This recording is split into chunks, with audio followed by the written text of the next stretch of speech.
once again, King's Gridiron Challenge TV. Whew, okay, continuing with the Walsh Division, we have Hawkward 2's team preview. Hawkward 2 is the first returning manager in King's Gridiron Challenge history. He was in year 1 and decided to take a 9-year break, but is back. And I did not realize this, and it was unintentional until Pink Flamingos told me, but Hawkward 2 starts his return week 1 against 22s. Bobby versus Ricky, 2 of the original 6 teams that were in year 1 of King's Gridiron Challenge. Just a little information, possible trivia for the future. So here we go, let's get right to it. It's got Alex Smith as a starting quarterback coming to Kansas City from San Francisco. Personally, I think this guy is going to be another Rich Gannon coming around late in his career and going to take off. I could be completely wrong, and that's okay, but I believe this guy is going to have a resurrection of his career in Andy Reid's offense. Even they call him tiny hands, he doesn't have the strongest arm. I believe that he's going to be successful. Going down the list of the starters he currently has, Eddie Royal, looking to be number 2, number 3 guy in San Diego. Guy had an awesome rookie year, 90 catches over in Denver with Jay Cutler. Has not quite reached that potential ever since. Bounced around with a few teams. Injuries in San Diego has given him a chance, and we'll see if he can take the opportunity. Jamal Charles, running back for Kansas City. This guy's basically a top 5 running back. Came back from a knee injury. Doesn't seem like he missed a beat. I definitely expect him to be a top 5 running back in Kansas City's offense. Going back to Brian Westbrook, LaShawn McCoy, Andy Reid can get guys the ball in space. And a few years ago, LaShawn McCoy had 20 touchdowns, which is surprising for the Philadelphia Andy Reid running back. So Jamal Charles definitely got the chance to be a top 5, if not top, fantasy football running back this year. Jimmy Graham, what can you say about Jimmy Graham, except he's probably number 1A tight end in the entire NFL and in fantasy football. Sean Payton coming back and Drew Brees being on top of his game. Look for Jimmy Graham to just break out once again. Thought his numbers were a little down last year. I expect him to exceed last year's numbers. Mike Williams, wide receiver in Tampa Bay.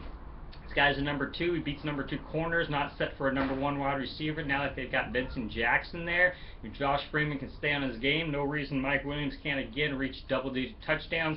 May not hit 1,000 yards, but he's definitely a huge red zone option with a lot of teams going Benson Jackson's way in coverage. Mike Williams, solid play.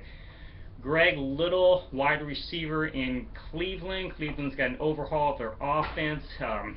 Greg Little's got a chance to come in and really put up some numbers. We'll see how he does.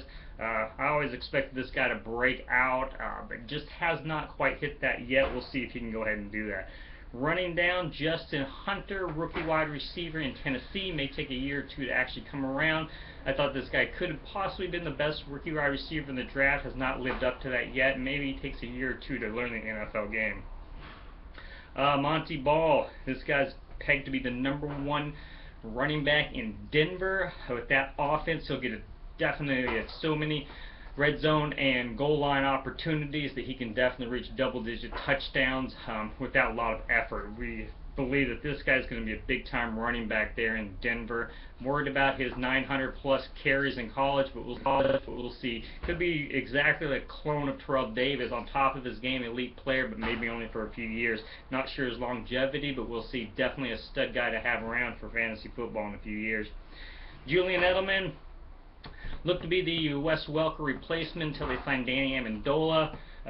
New England throws the ball a ton, so it's possible that he can still get enough snaps out there to actually be successful. Definitely not a bad option to have on the bench. Mark Ingram, a running back in New Orleans. They say he could be the starter this year. Pierre Thomas, Darren Sproles, they pass a lot. We'll see what he can do. He's probably going to be the only guy getting goal line carries there, so at least he's got a chance to get some touchdowns. 1,000 yards may be tough in that pass-oriented offense, but Mark Ingram, he's got a chance to really come out. Aaron Kearse, wide receiver in Seattle. This guy's put up some good plays in the exhibition preseason, but Seattle's a run-based offense, and even their top receiver, I don't think amassed 60 catches last year. Just got to be buried on that wide receiver depth chart there in Seattle, but maybe in a couple years, we are in a dynasty league, he could come around. You never know. Ben Tate, they are saying timeshare to start the season in Houston. A few years ago, though, Ben Tate, even as a pure backup, amassed nearly 900 yards. This guy, I think, is going to be a solid player. Aaron Foster looks to be injury prone, so having Ben Tate, it's not a bad play at all. Definitely a good call there. Cordarrelle Patterson looks like to be the replacement for Percy Harvin up there in Minnesota. Don't think he's going to put up Percy Harvin numbers as a rookie, but they're going to have him returns. Some wildcat possibilities, different pass formations and everything else. We'll get into some reverse plays too, possibly. This guy's got blazing speed again. May not produce this year, but in years to come when he learns the NFL game and fine-tunes his route running, that guy's going to be a solid receiver, I believe. Darius Hayward-Bay, this guy's got speed. We all know that. Only reason Oakland drafted him. They say he's going to be number 2 in Indianapolis.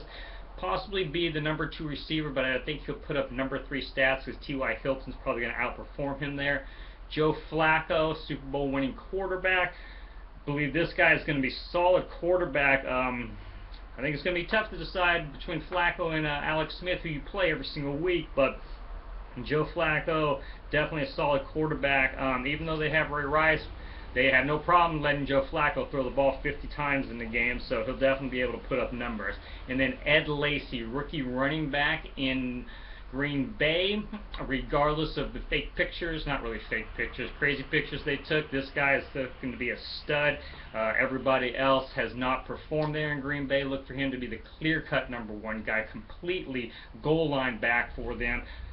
Haven't had a 1,000-yard rusher for quite a few years in Green Bay. I think this guy's got a chance. He definitely has a chance to get 12-plus touchdowns in that offense. They've got Ed Kuhn there, but I don't think that he's going to be the goal line back anymore now that Ed Lacy's there. This guy ripped it up for Alabama the last couple of years. Greg Zuerlein, stud kicker for St. Louis. What can you say? He kicks indoors, too, for at least minimum of 8 games. So this guy put up numbers like crazy. 50-yard field goals seem like a commonplace for him.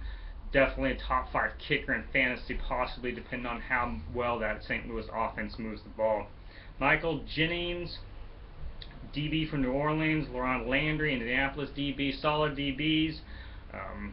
It would be solid starters every single week there. Derek Morgan, the defensive lineman in Tennessee, another solid starter, performed a lot better than I believed he was going to last year. Darrell Freeman for Indianapolis, another guy that came out of nowhere to put up monster points with tackles. He's solid. Carlos Dansby now in Arizona. He's going to be solid definitely to start the season with Darrell Washington out for 4 games. So Freeman and Dansby are a solid linebacking core for him.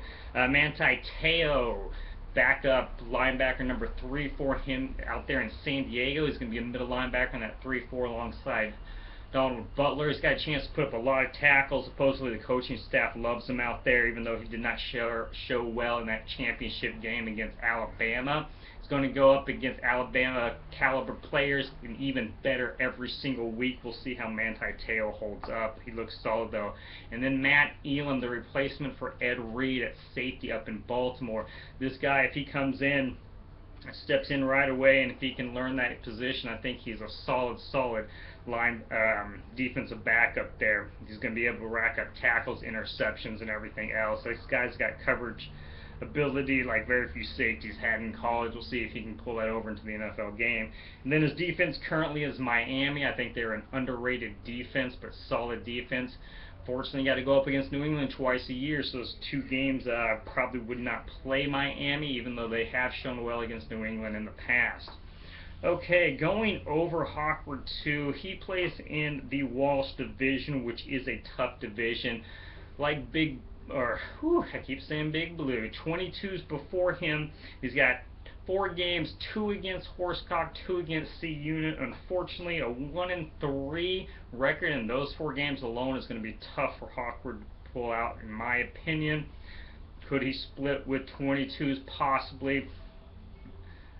Newcomer to the league, rebuilding his team. He's going to have a year or 2 to actually put his stamp on his team. He's got some carryover players from former Golden Ones Arsenal in there. So we're going to go out on a limb here. Unfortunately, I'm not even going to predict a 1 win in the Walsh division. Unfortunately, I'm going to call it an 0-6 division record. And then 7 other games outside the division. We're actually going to go on the low side as well and say he wins 3 of those 7 games. Unfortunately, we're looking at a 3-10 record for Hawkward too. Everybody knows the surprises come up and anything can happen on any given week. Injuries to other teams, your own players outperforming. You can definitely improve that 3-10 to a 5-8 season, but it's understandable to have a season like that with taking over a new team, putting your own stamp on there. Had 4 to 3 first-round draft picks on his team from our fantasy draft, so we're going to say this is going to be definitely a rebuilding year for Hawkward too.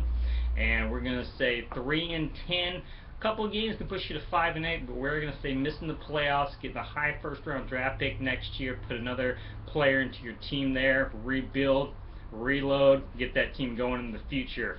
Hawkward 2 is going to be an interesting year for you. So that leaves us with 2 more teams in the Walsh division, Horsecock Sandwiches and C Unit.